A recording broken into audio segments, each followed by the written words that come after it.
Arbitration and Reconciliation Act 1996, Central Act of 26 1996 பற்றி பேச இருக்கிறேன்.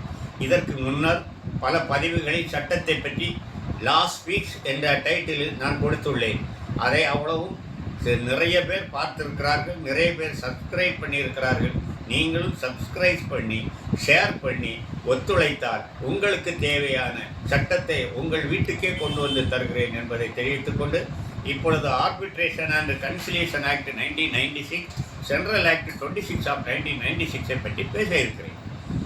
வங்கிகளில் பணம் வாங்கினவர்கள் அல்லது நிதி நிறுவனங்களில் பணம் பெற்றவர்கள் கட்ட தவறினாலோ அல்லது பேமெண்ட் மாதந்தோறும் கொடுக்குற இன்ஸ்டால்மெண்ட் குறைந்தாலோ அதற்கு ஒரு சட்டம் தேவைப்படுகிறது என்று மத்திய அரசு நியமித்தது தான் ஆர்பிட்ரேஷன் அண்ட் கன்சிலியேஷன் ஆக்ட் 1996 என்ற சட்டம்.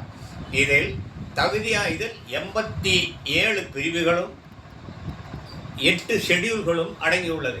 87 பிரிவுகளில் மிக முக்கியமான சட்டம் பிரிவு 11, 14, 20, 30, 35, 37, 64, 78, 79, 82 ஆகியவை.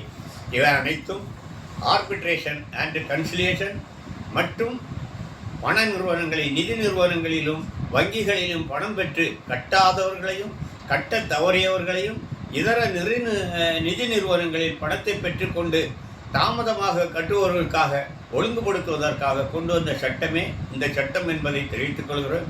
இது சம்பந்தமாக உங்கள் வீட்டுக்கே கடன் பெற்றவர்களுக்கு அனைவருக்கும் நிவாரணம் கிடைக்க வேண்டிய சில வழிமுறைகளையும் சொல்லுவேன். அது எவ்வாறு அதை நாம் அணுக வேண்டும் என்பதையும் சொல்லுவேன். அதையும் செய்ய தவறியவர்கள் தான் பணத்தை நீங்கள் கட்டினால்தான் தப்ப முடியும் என்ற நிலை இருக்கிறதையும் அடுத்து உங்களுக்கு நான் தர இருக்கிறேன். வணக்கம்.